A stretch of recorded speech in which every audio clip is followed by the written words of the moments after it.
we know, though, all the classes before today, so before spring break, have been funky. So we're considering really looking at that, hey, come on in, y'all, and being lenient about just marking people as present, because you still have to do the blogs, right? You still have to do the blogs, and also we've had such issues. It's not on y'all, it's on Moodle. But yes, so hopefully it's better. Contact me around. If not, don't freak out going into spring break if you have some that still have accesses. We know that's been an issue, and we're going to work to fix that. Good. Other thing would be the blog has been posted. The blog for today has been posted. The website update has been posted.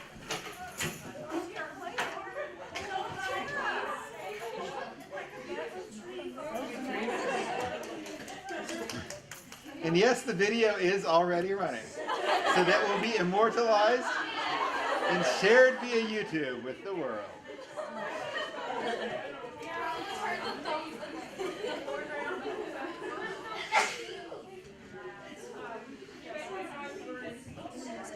We are going to Skype with Miranda DeBusk. And who's Miranda? Miranda is a professional lighting designer. She's young. She's out of graduate school, golly days, maybe last May. So she is fresh out of graduate school in MFA program, and she did the lights on the opera. How do I know her? So she's based in the Southeast, works in DC, works in Atlanta a lot, and works all over, and has done a bunch of work. Miranda did the lighting design for Summer and Smoke, the Congress Opera, which was in January. Yes, and so then from that, she works a lot with Greenville Lyric Opera, Globe, Jen and Panacea, then had that connection and that contact, and she really got into the theater department, and I thought, wow, this is a really great fresh out working person who can address things like graduate school, when to go, when not to go to grad school, working professionally, freelance work. How are you going to pay your bills when you're hopping around freelance to freelance? And do you stay in the Southeast? Do you move to Chicago or New York or a bigger market?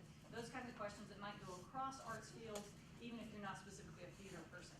The other thing would be Miranda's working on site for a theater in Atlanta. I'm not sure. I think it might be Synergy Playhouse, because when she said we were on site, they had some major tech issues that were not resolved until 3 in the morning. They went to crash her car. She had both the check engine light and an oil sensor thing. So this is a great lesson. Instead of canceling and freaking out, she contacted me about 5 different ways: office, phone call, text, emails, contacted my colleague, and said, I'm extremely sorry. I can't believe this has happened. This is not how I envision speaking with your students. May I Skype instead? So I really appreciate that. I think there's a lesson there. You may have this happen in your life where you're scheduled to go for an interview. Instead of panicking and canceling, you offer a solution. So Skype's a great solution. We had an interior designer Skype with us last year, so this will be great. So fantastic. What else? That's enough for me. Let's try to call Miranda. That's why we're also sitting snugly, because for her view, it's weird if we're spread way out, especially if you do any Q&A as people are. Well, Dr. C is doing that. Tell you about the Creativity That Networks event, which is an opportunity to get extra credit. That's going to be on Thursday the 12th. That's the Thursday that we get back. And 3 of you actually were able to show up for the dress rehearsal last night, so good on you. Everybody else can still get extra credit for this event, and what you do is you arrive at 6:30 in order to get sort of brief from Dean Hopkins on what's going to happen once all of the professionals from off campus arrive at 7:30, and then you just mingle and circulate with them and tell them about yourself. You hear about what it is that they do for around an hour or so. Some of you are even 21, so you get to sip wine as you do this. And that will be a good extra credit opportunity. Again, it's the Thursday after spring break, starting at 6:30. Okay, the last thing while I call her is know that sometimes on Skype we think people can't see us, we sort of check out. So again, Friday before spring break, I so appreciate that every Friday. Y'all are awesome and on it and present. So just continue that vibe, staying present, staying off your phones, looking like you're listening. Thank you. Video.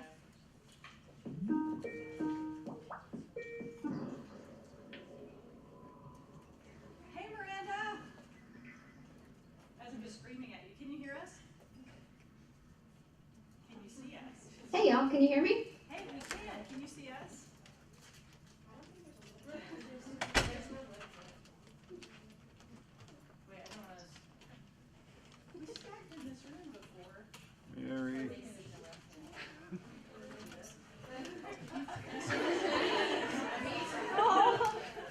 I can't hear you if you guys are saying anything. She needed to put on the special Thanks, glasses. Fred. Help me. Thank you so much. What is that? It is. Use the messenger. I can text her right now and say, we can see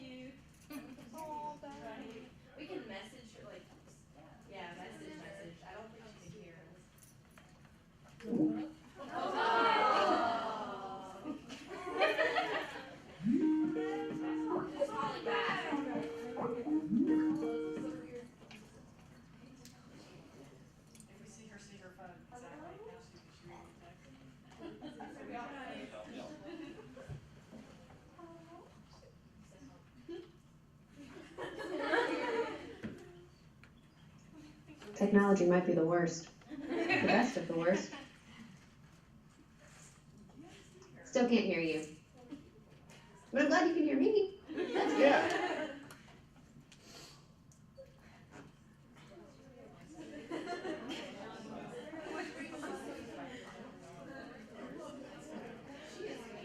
You know what? Benefits of Coon. I'm gonna have to CT real quick. Meanwhile, Mary, could you tell her to start talking?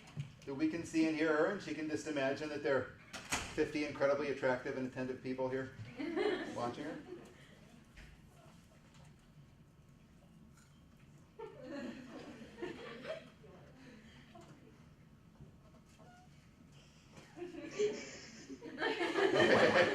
Awesome.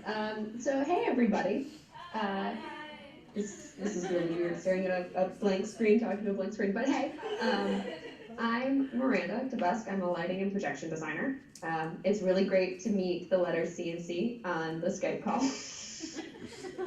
I hope you guys are having a really great day. I'm going to apologize for the sunglasses. It's very sunny in South Georgia right now. But this was the place with the best Wi-Fi, which is one of the things you learn as a freelance lighting and projection designer, is where to find the best Wi-Fi. Lesson number 1. Oh, wait, you guys are trying to talk to me. There we go. Okay, so I want to start. So I went through all of the questions that you guys compiled, and they were really great and really articulate, and I was really impressed. And so I'm just going to go through, not exactly the questions word for word, but I'm going to tell you a little bit about what I do, a little bit about why I do it, how I got here, and what the day-to-day of what I do looks like. So lighting and projection design, freelance. I travel a lot. I go from theater to theater around the country, and I design lights or projections or both, depending on what they need, for different shows and events. And I haven't done a concert in a while, but I've done one before. So let me show you a little bit of what I do. Let me see if I can share my screen and you can see the mess that is my brain on this screen. That's not how I do that. Share screen.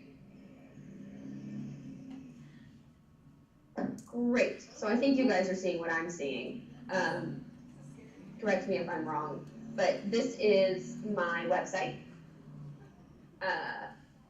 And so here's a little bit of what I do. Here are a couple of lighting designs. This one is one of my all-time favorites. I did it in graduate school at the University of Tennessee, where I got my Master's of Fine Arts degree in lighting design and digital media.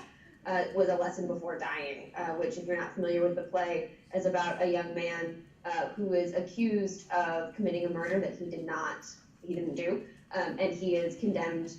He's sentenced to execution by electrocution.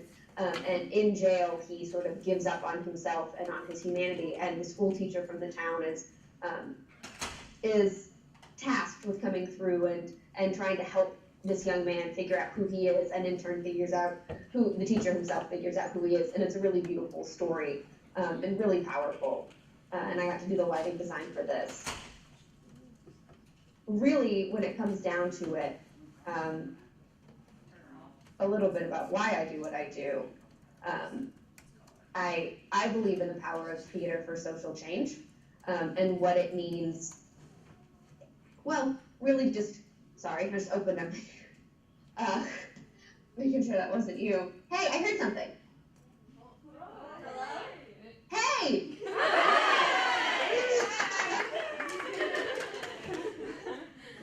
All right, so, can you see me? Are we good? Yeah. Awesome. Our campus, so Miranda, our campus tech has. Hey, there's video too. Hey, everybody.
everybody.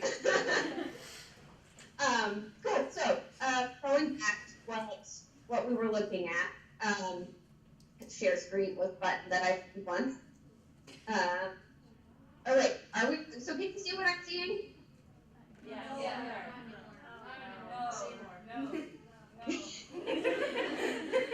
Okay. Now see the website. Yeah.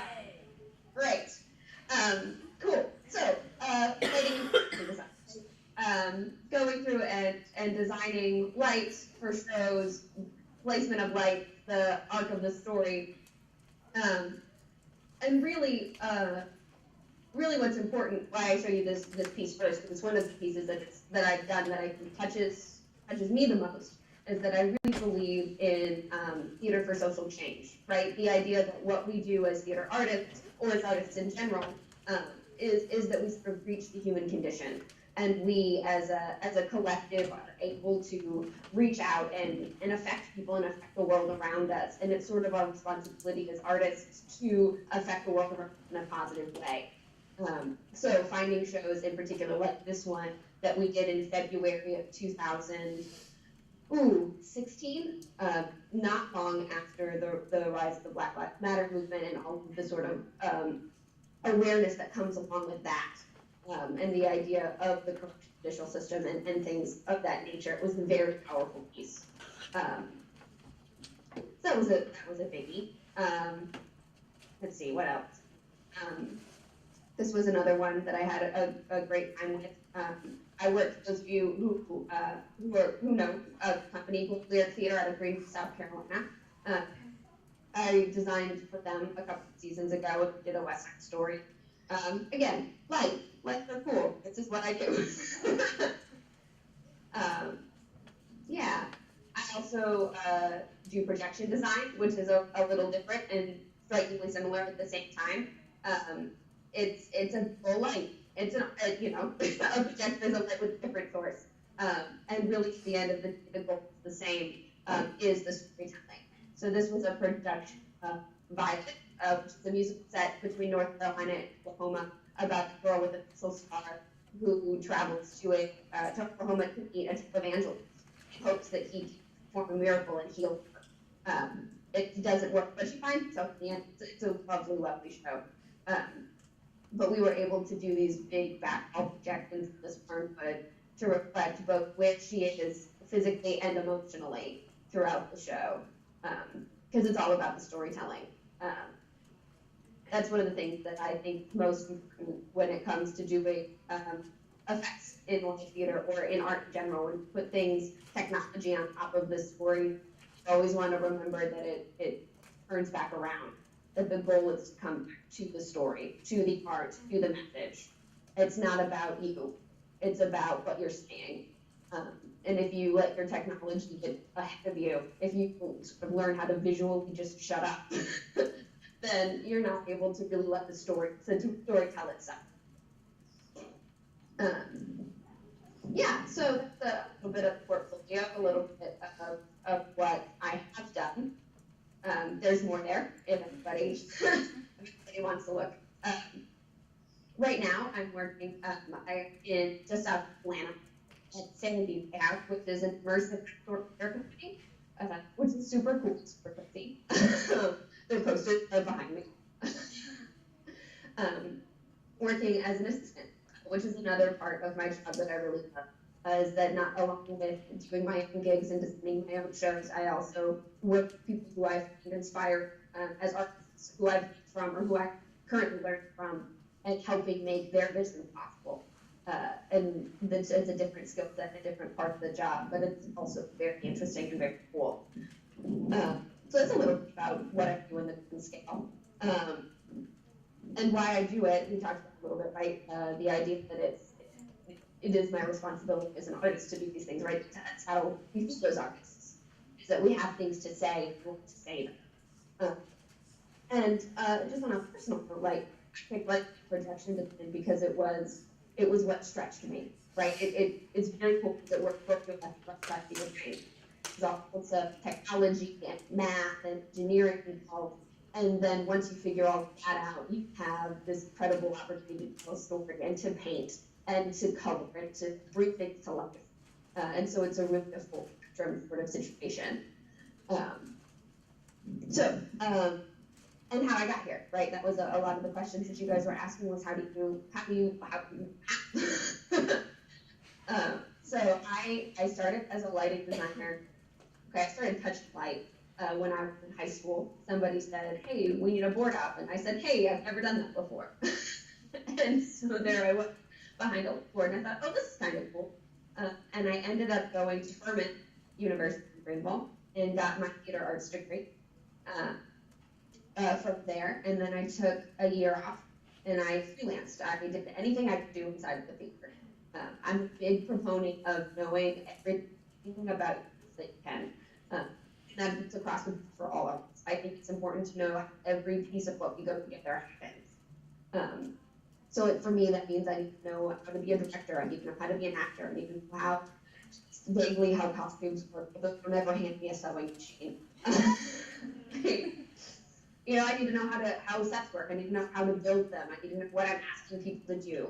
You know, when I say I want a giant proscenium, 400 light bulbs all around it, and each one of them needs to be individual circuits so I can do cool light tricks. That's going to take somebody 4 weeks to do and a whole lot of money. And I need to know that so that I know if it's worth it. And so that I know how to talk to other people. You know, I need to know what the difference in like the glossy paint and a matte is. Because not only is that going to affect me, that's going to affect scenic design and how the scenic designers see their design, right? So, you know, do we want light to bounce everywhere? Do we want to see all of these things? Do we not want to see these things? It's about what we do as theater artists is the collaborative nature of it. We have that idea that 4 brains in the room with that, and all of us can add something, even if it's not just your personal project. Right, like it's not, I don't only have to worry about the lighting, I can also say, hey, why don't you try this, something else. And then somebody else can say, hey, what if that light were blue? And all of a sudden I'll just, you know, turn around and go, oh my gosh, of course that light should be blue. I don't know why I didn't think of it, but I'm really glad somebody did.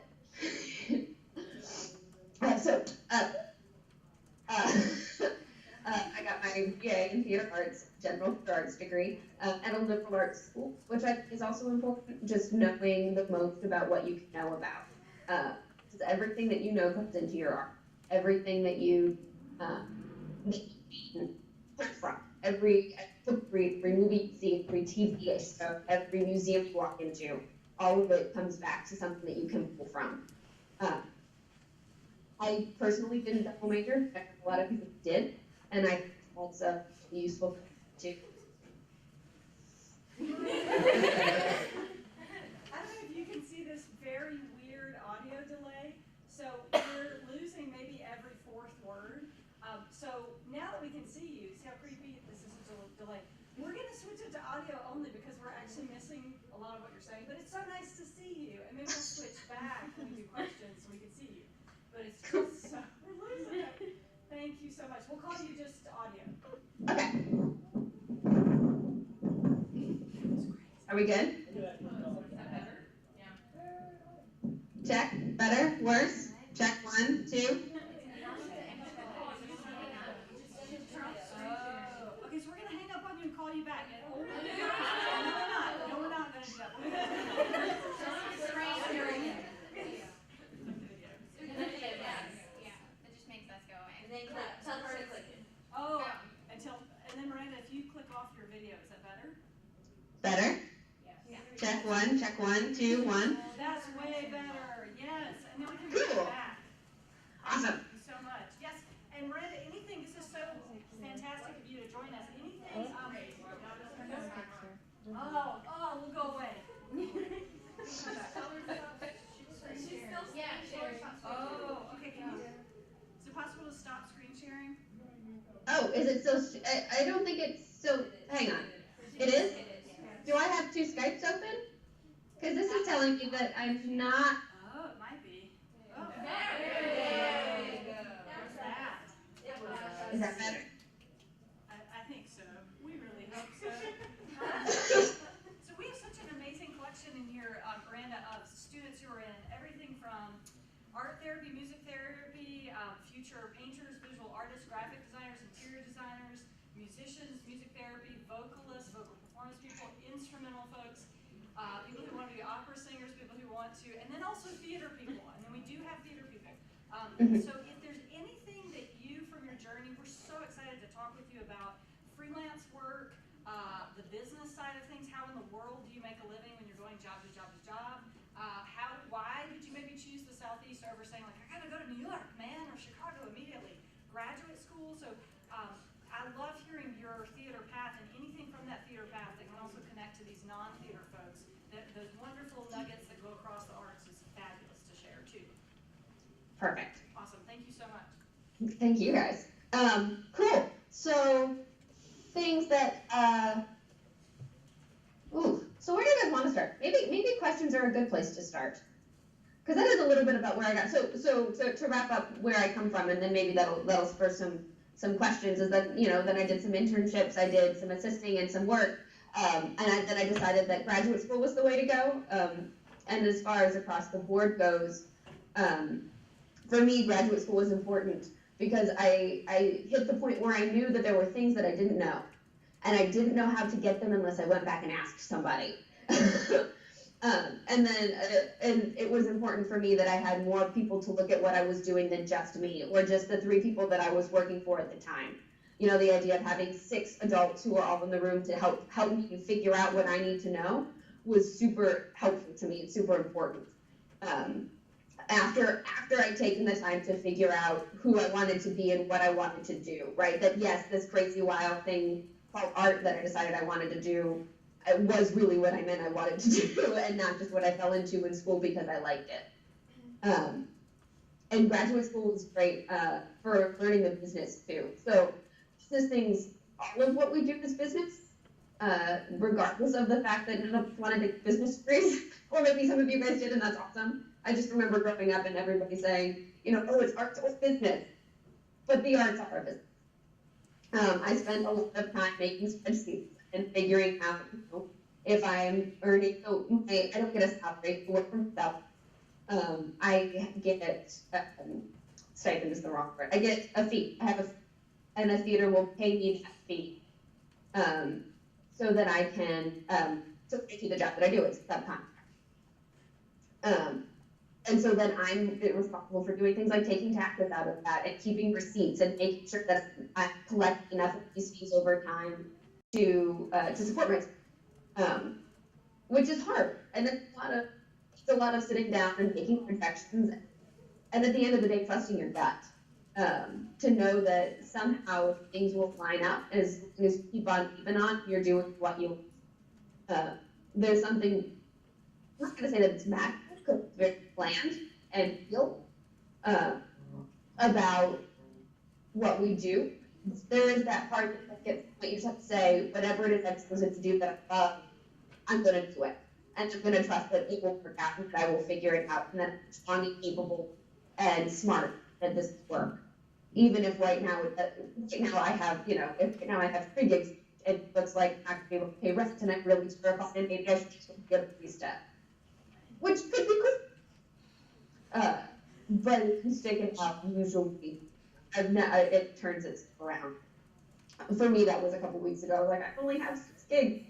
And 2 weeks later, I got through tech, and my debit went for the year. So it does work out. It's really scary.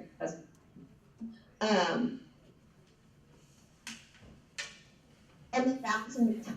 A lot of the freelance world, balancing your time and figuring out when you need to be places, what you need to be doing, and being responsible for yourself for that. Making sure that you're taking the time not only to get done what you need to get done, to do the research you need, to do the prep work you need, to be prepared for the things you're going to do, but also for self-care.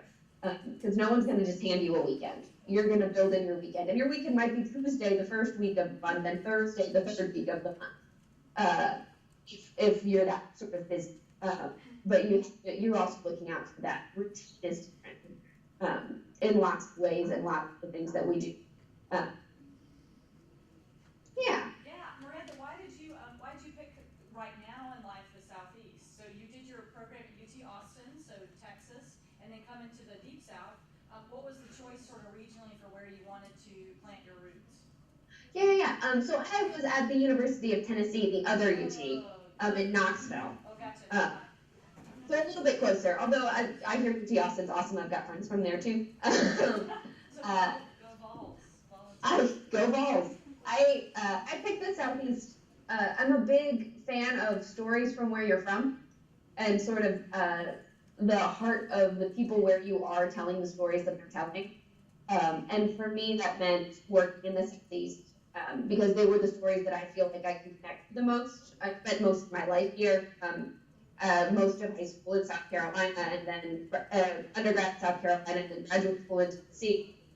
These are stories I connect with, but also from a business perspective, it was where I knew people. I went to the University of Tennessee, and then in the summers I freelanced back to South Carolina because that's where I had contacts.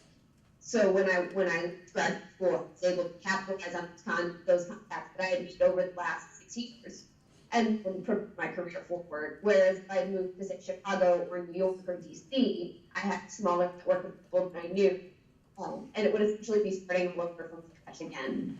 And what I knew that I wanted on a personal level, the idea of being a big product designer or something has never been really what I wanted. But being able to tell stories is what I want, and being able to design is what I want.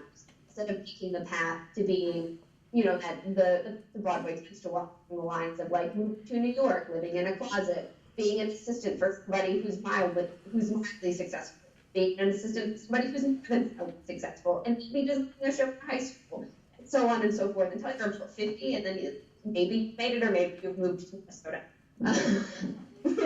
It sounded close, but it's a lot of the stories that I hear. I knew that what I wanted was to create art, not help, for the most part, not just help other people create art. And so the contacts who I knew would follow that path and follow success for me. That's awesome. Yeah. Students, what questions do you have? Do you have any questions? Nope. Be thinking. I have one. What about marketing? Yeah, we're gonna try to hang up and redial, Miranda, because it's still kind of super glitchy on our end. Okay, cool. I can hear you, so we'll call you right back. Cool.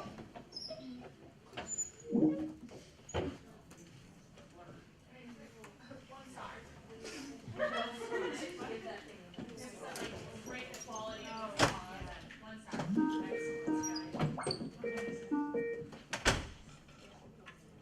Hey, friends. Hey, that sounded great. Let's maybe Miranda, do you market your work, and how do you market your work, and do you ever use social media, and how do you navigate social media? Oh yeah, that's a good one. Social media is one of my favorite things. On a personal level and on a business level, and I use it a lot for marketing. It is probably what I would consider my primary marketing tool, aside from face-to-face networking. So on a personal level, on a personal artist sort of level, I love the idea that I can keep a diary of what I'm doing. So like my Instagram are pictures from all of the projects I've done for the year, and then I can go back and see it and see the adventures we had and like the cool stuff that we got to do. And then on a marketing level, being able to constantly put out that I'm working, that I'm in a town, I run into people who I know, or I'll say, oh, hey, I'm in Atlanta for the next 2 weeks working on The Little Mermaid, and then 3 people I know in Atlanta will say, oh, we should get coffee, or oh, we should talk. So in that sort of way, that's a level of marketing that's super easy and just sort of at your fingertips. I also do every December to January a lot of cold call emails. So I have a document that is a giant spreadsheet of all the theaters that I may have ever heard of, that I've found on TCG, that I've sourced, and I will just email all of those people and say, hey, my name is Miranda, I do lighting and projection design, here's my website, here's my resume, if you need a person, I could be your person. And sometimes that turns out, and sometimes, a lot of times they don't answer. Sometimes they will email me 3 months later and say, oh, hey, I remember you emailed me, do you have a minute to talk? So that's a form of marketing. The website in and of itself is a huge thing. I couldn't do what I do without a website. And they're super fun to make and neat to compile, and sort of a way of looking at yourself and how you want to present yourself. There's a lot of soul searching in marketing. And then face-to-face networking. I go to conferences. I try to get to the Southeastern Theater Conference, SETC, every year. I try to get to USIQT once every couple of years. just as a way to say, hey, to put your face where other people's faces are. People remember people that they meet, particularly if you have a personality that they click with. And in this business, you have somebody you click if you want to make shit with them, or most of the time, because all of us really just want to do secure things with our friends at the end of the day. So going and meeting people, shaking hands, going to events, having an online presence, having a social media presence, and always remembering that networking and marketing is not, it is part of the job.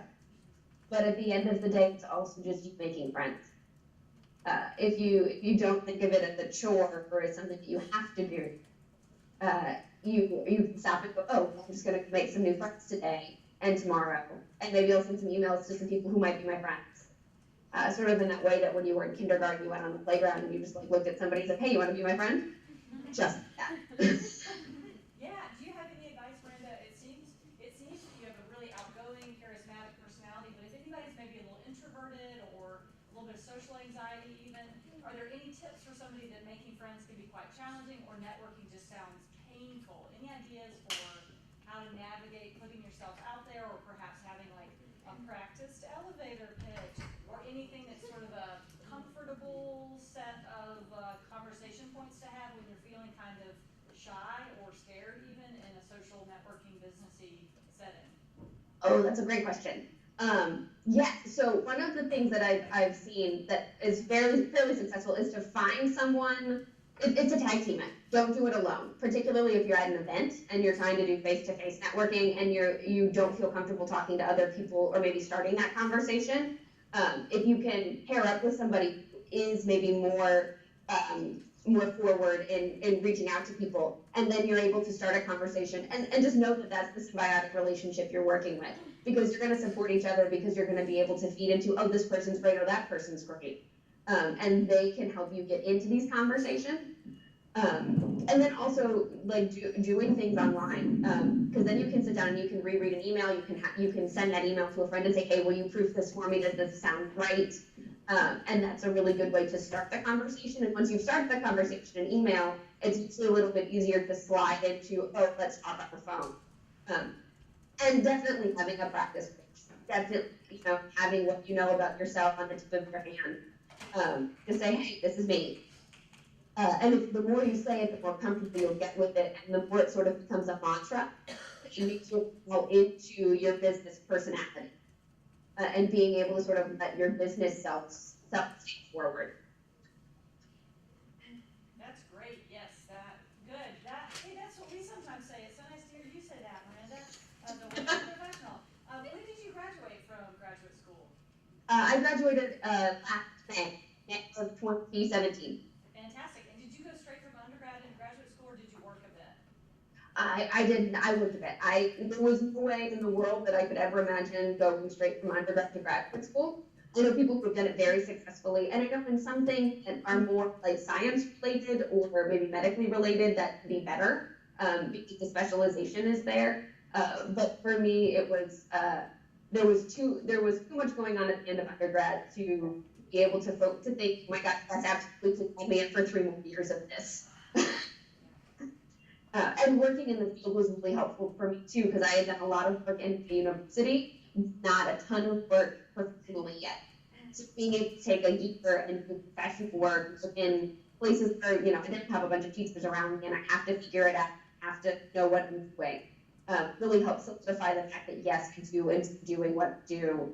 And this is the path I want to take, and these are the things I don't know, so that I can walk into graduate school and say, okay, what I need to know how to direct, I need to know how to take notes, I need to know how to, I need to know how the business works, and I need to know how to be in a room and space that is really I've ever been before. And then I could lay that out for a professor and team, and we can figure stuff out. That's great. What questions do y'all have, students? Yes. Question. I don't know if she asked this at the senior, but does she think grad school is important? Yeah, that's a great question. Hey, how about you say, I'm gonna put this student on the spot, and they're gonna say their name and maybe their major or their goals in life, future career goals. And then we can ask the question. Okay. Hello, my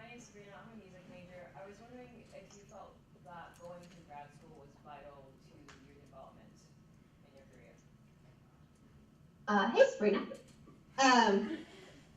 I think, for me, it was absolutely necessary. I think that there are some people who don't need it. I think that it's a personal choice. What graduate school did for me is it really showed me what the business was. And it took that step from being able to say, I love what I do, to I know what I'm doing. Which, lots of people learn them in different ways. Apprenticeship programs are another way to do it, internships, working with other people, working under other people, things like that are another way to learn those skills. But for me, the traditional education system is well suited to the way that I learn. And so I knew that was the way for me to go, to learn it the fastest, to get the most out of my time, as opposed to maybe more hands-on learning. But people who are hands-on learners might, if you never want to write another paper again, then don't. Because there are other paths to find information. Unless, of course, you want to teach, in which case then you have to have the piece of paper, and then it's important to write the papers.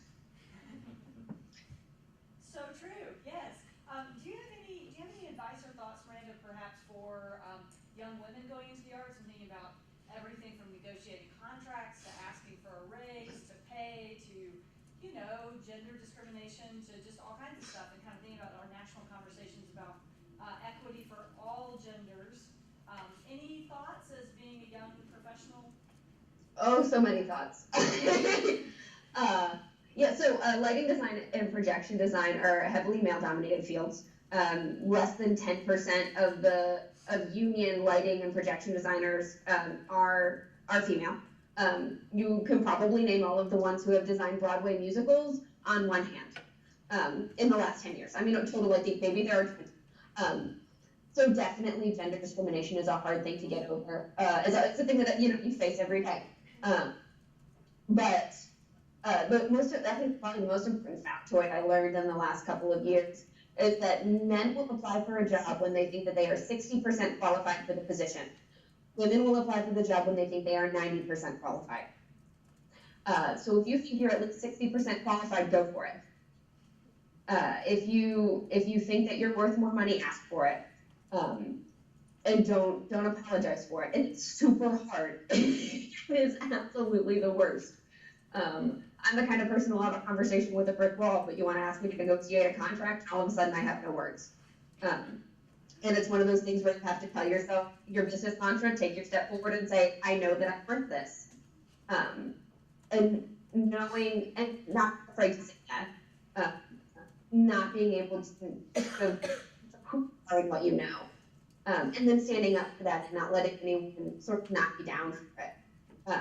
But not doing it in such a way that you're combative, right? Whenever you come into conflict, the best way to approach conflict, the best way to approach conflict is with love and resolution, right? So going forward, not fighting fire with fire, but fighting fire with, okay, I understand where you're coming from. I see what you were seeking. I disagree, and here's what I know. As opposed to, why are you being a jerk to me and I don't like it? Which is really what I want to say every time. Yeah, that's great. Oh, we have a question. Yes, Tara Claiborne. Tell us, Tara, your name and your major. Spoiler alert. Hi, my name is Tara. I'm on paper triple majoring. In real life, I don't know.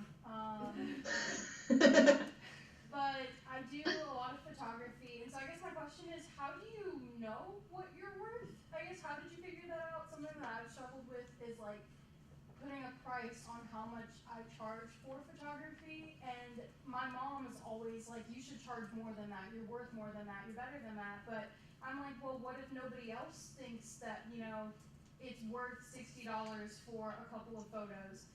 So how did you figure out what you were worth? That's a really great question. For me, it was figuring out sort of what the median of the scale of what I was doing was paying. So like in the case of photography, I would look at what other photographers in the area are charging. And then I will straight up just look at what my experience and style is compared to those other people, right? Or those other, like for me, it's other theaters. Like it's the size of the theater that I'm at and the experience that I have versus the experience that other designers have that they're bringing in. So like looking at what is the photography market in your area, how much are other people charging, and then, you will see the people who have been doing this for 20 years have fantastic and beautiful shots. And you're like, okay, I'm not going to charge as much as that lady. But you will find sort of where you think you fall in. And then don't be afraid, and charge 10%. Like, straight up. Like, to yourself what you think with all of your doubts, and then 10%. Because you see your points with more than anyone else will. Does that help? Yes, thank you so much. I think we have time for one final question. Oh, good, we have a question in the back. Tell us your name and your major. Hi, I'm Sam. I'm a theater major. We actually worked together in January. Okay. But I was wondering, how did you get started? I know you said you have a lot of contacts in the Southeast, and that's mostly why you stayed here. How do you get started if you don't have any experience? How do you get those contacts? Great question. For me, it was an internship. And for most people that I've talked to in the arts, you'll find that it sort of all comes back to one thing. And it's usually the first person who you meet. It's like, oh, I believe in you, which is super cool and awesome. But for me, it was an internship. I interned at the Warehouse Theater for the summer, my junior year, and the summer after my junior year in undergrad. And that is where I met the people, like that is where I first started working, and then I made relationships with people. I met a designer, I started assisting for that designer then took me to other theaters. I started reaching out to other theaters. I also reached out to Center Stage in Greenville, and I was like, hey, I want to design shows. And by a stroke of luck, they were like, hey, we need a designer, you can design this show.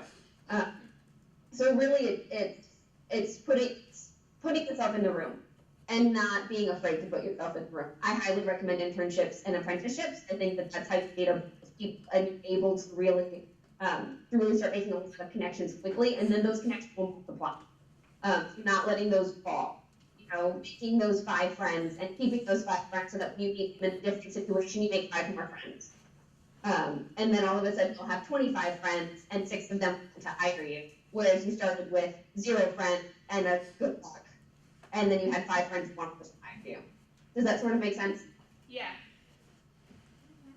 I'm just gonna flip it back to video so we can wave bye to you and say thank you, and we can clap for you, and you can see us clapping. Thanks very much for your patience and flexibility too with this technology. No, thanks for having me. This was fun. And if you guys have any questions, I'm sure you could get my email if there's anything else you want to know. Yes, we can. Let's just give a clappy clappy. Thank